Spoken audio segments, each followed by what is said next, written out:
Night Dog, walking you to the ballot box. Just about 10 years ago in South Africa, we began having a debate about whether or not we should have a sugar tax.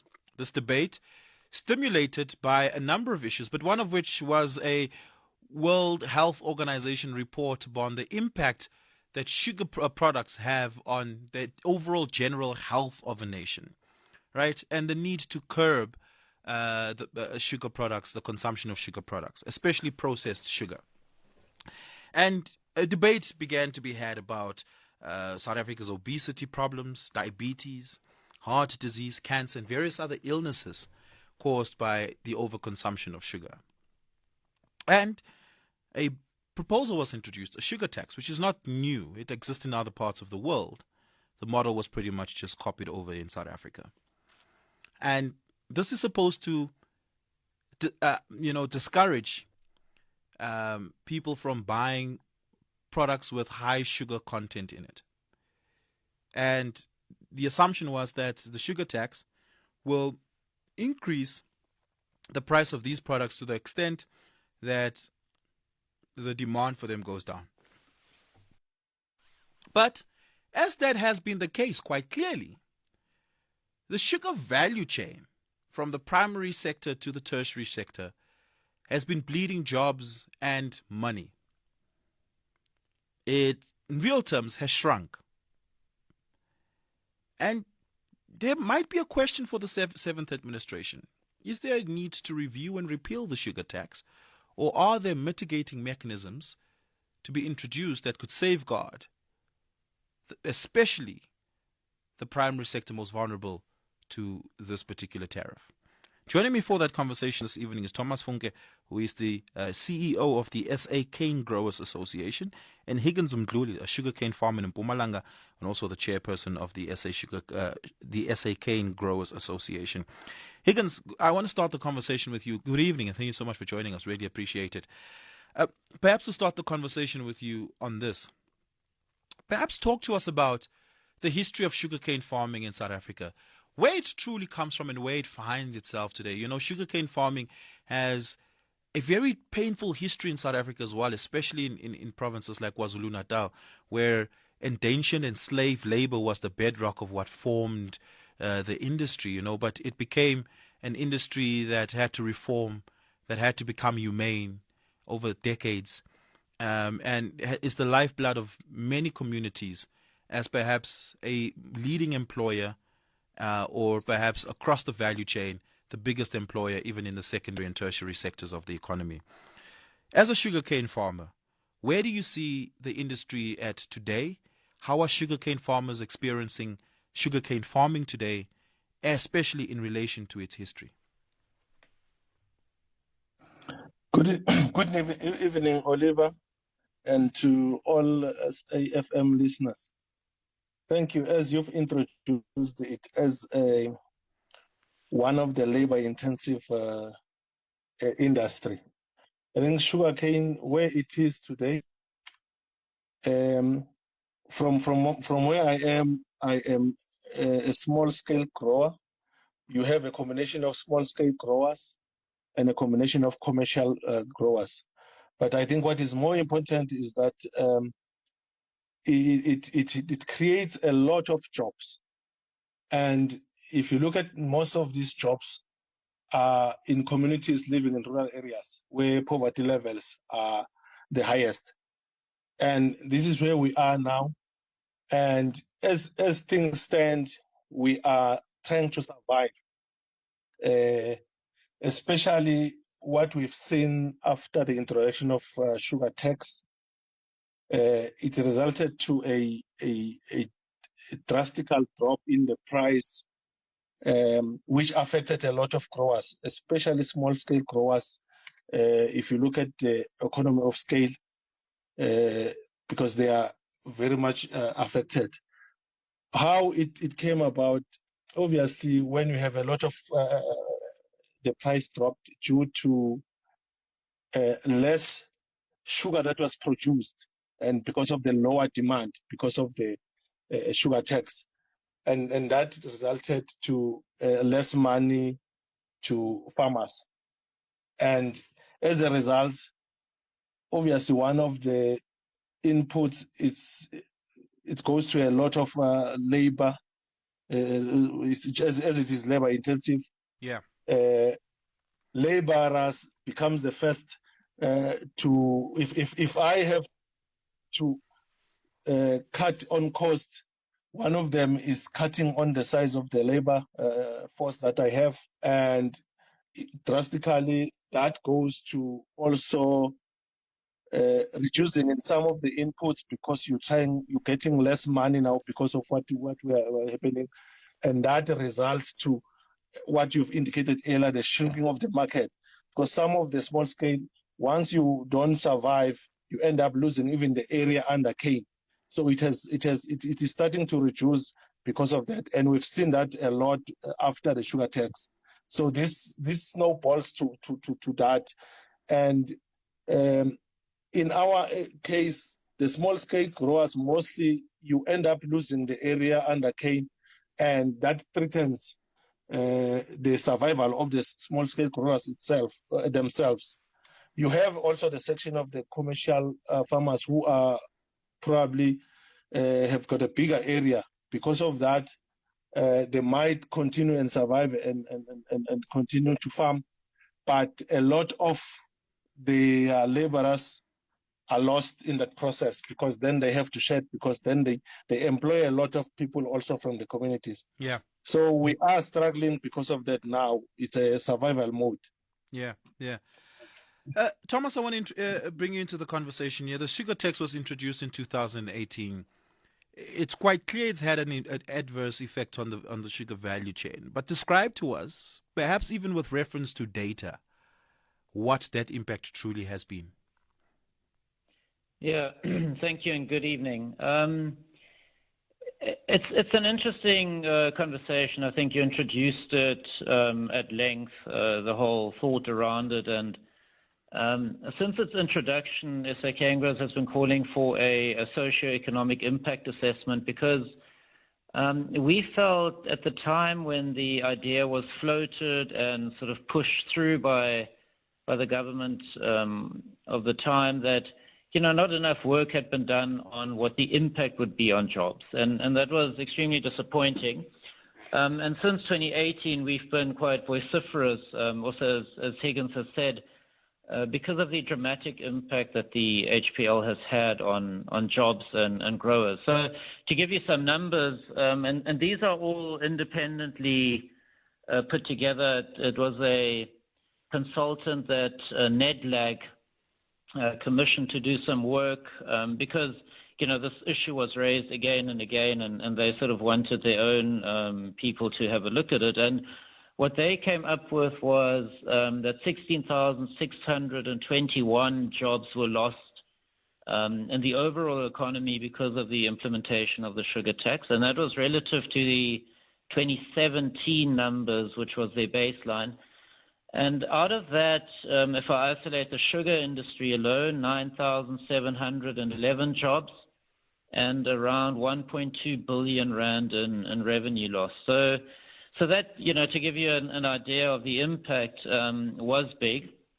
Interestingly, SA Canegrowers, and, Higgins has said also, we 97 years old, and over that period of time, we've been collecting data ever since our existence. And one of our jobs is to actually look at job data and on-farm employment. And interestingly enough, our figures weren't too different from what these independent consultants found. So, we've got quite a lot of confidence that the work that has been done independently also, talks to the jobs. And that's what we've seen and heard from growers, just as Higgins has explained, cutting back on labor because they just can't afford it at the time. And, people are saying, but how do you know that the sugar tax caused this? Yeah. And at the time, there wasn't much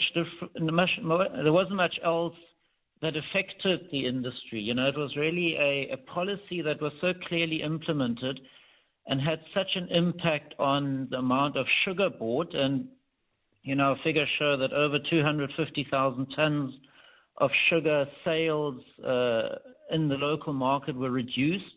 which meant we had to export that sugar at a loss. In the sugar industry, you actually want to sell all your sugar locally. You don't want to play on the world market because that's a market where the price is quite low. And that differential is around 1.2 billion rand. So it was a massive impact and a shock that happened in 1 year alone, and that obviously caused the reaction from growers to try and stay in business by reducing their labor force. Yeah. Beyond just labor force, has there been sugarcane growers who've had to completely abandon and shut down operations? Has it gone to that extent, or are they by and large still able to stay afloat?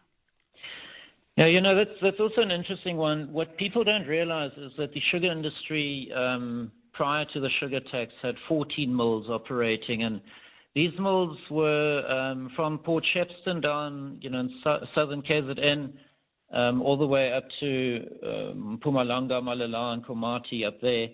But the two smallest mills, which was the Port Shepstone mill called Mzimkhulu and the Darnell mill at Zinkwazi on the KZN North Coast, actually closed their doors and stopped operating because of the viability. And we believe that, a lot of that was caused because of the market. And the market obviously is related to sugar sales. And if your sugar sales decline, it's not viable to keep the mills in operation. And with that, growers go out of business because if you're a grower delivering to a mill, sugarcane is a very high volume, high bulk, low weight product and low value product. So you can't transport it over massive distances. It just doesn't make economic sense. So if the mill close to you, to your farming operation, closes down and sort of forces you to look at the next mill, it becomes a question of, do I go out of business, number one, or number two, do I try, if I have capital, to take sugarcane out and put, for example, macadamias or avocado trees onto my farm in order to try and survive. So, those are the economic realities that the farmers, those decisions that the farmers had to make at the time. Yeah. Higgins, how vulnerable is sugarcane farming to the natural elements such as droughts? I'm asking that to determine whether the impact on the industry is almost entirely sugar tax related, or are external unpredictable, uncontrollable factors such as weather patterns and drought also impactful in the viability of the sector? Yeah, over the years, we've experienced natural causes like droughts and floods and all the other. We've always survived them, and we were always okay. I think the impact that came with the sugar tax was so massive that we felt the shock. I think those others we tend to have, as a farmer, you always know that you have to sort of survive with those natural causes there. But this one came in as a shock. I think when you look at the numbers, the impact that it had, it made us realize that it was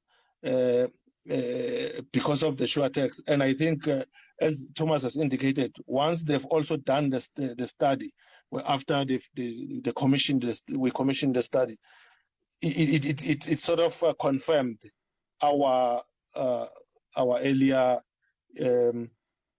sort of suspicion that it was because of the tax. I think it showed a lot of impact.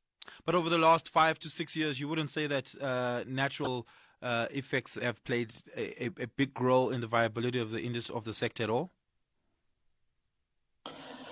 Yes, I would say yes and no. It does. It also depends on areas. You have here the areas in the north where we are irrigating. In the irrigated areas, you have a lot of mitigating factors not to be able to feel the impact of drought. Yes, it does affect areas like in the KZN where it's not an irrigated area, but those areas have not shown in a lot of impact. I think we will see the harvest a little bit lower in terms of the yields, but we didn't reach a level of having an impact on reducing a lot of labor, as it was shown by the sugar tax. Yeah. What is to be done now, Thomas? Are policymakers supposed to sit and review this, given the data that there now is? NEDLAC, which is a coordinating body, has received this report and the study. What has NEDLAC said and done about it as a collective? What is to be done now? Also, a good question. So what is interesting is a couple of weeks ago we had a presidential committee call us together and present or ask, to have some of the findings presented. There's also a research group, Bureau for Food and Agricultural Policy, BFAP for short, that has done forward sort of modeling on what the impact could be should the tax be expanded or, increased. And those figures, I think, are things that the policymakers need to take on board and say, can we afford to lose more jobs in an economy where you have a 40-odd% unemployment level? And it goes a bit deeper than that, because in rural KZN and in Mpumalanga, the sugar industry is about 44% of the GDP of those, or aggregate GDP of those provinces. So it is, one of the biggest sort of local industries in those provinces. And what happens if sugar mills close, the farmers lose their livelihoods, and there's no alternative. So it's not like in a city where you then go to the shop next door and you try and find a job, or, you find a factory where you can work.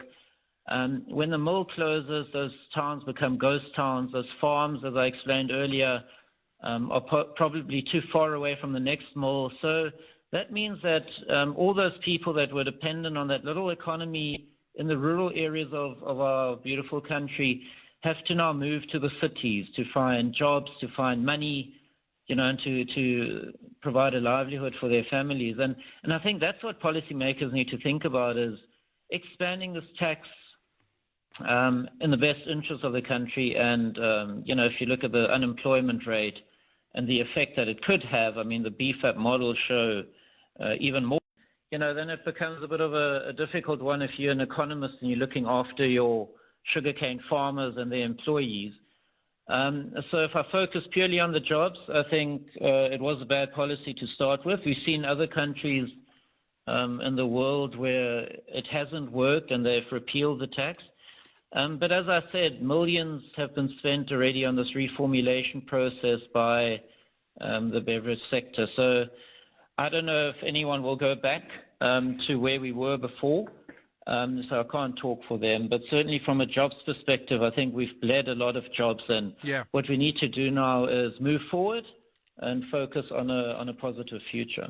Higgins, in what ways could the state provide protection and incentives for sugarcane farmers at the moment? I think as things stand from our side, we've seen the effect of the continuation of the sugar tax. I think if it continues at the same level, and even worse, if there's an increase, it will be very devastating and threatening the survival of the 21,000 small-scale growers, as well as most of the jobs that the commercial growers are providing. I think from our side, I think the only way is for government to scrap it, because we've only seen the worst, and especially when it comes to the loss. Because now we are more worried about even the loss of sugar under cane, because the small-scale growers, they've lost laborers. We are surviving on our own to try and do, but as soon as there's no more production, we will lose even the area under cane. So we will appreciate if government can scrap it. Yeah. What does that mean, sugar under cane? Can you describe that to the layman? Oh, sugar under cane, we mean where, as a small-scale grower, I can only shed laborers to save. But as soon as there's even more or less money coming in, if I can't even become sustainable, end of the day, I will not be able to even continue to farm that small area that I'm farming. Meaning, once I stop farming because it's no more viable, then it's reduced the area under cane. So it has I've lost the jobs. You've even lost a farmer who will be producing and sort of providing a living to his own family. Okay, that perhaps is an explanation that makes sense. Thomas, is there anything on your end about what other protections and incentives the government could provide right now to sugar farmers?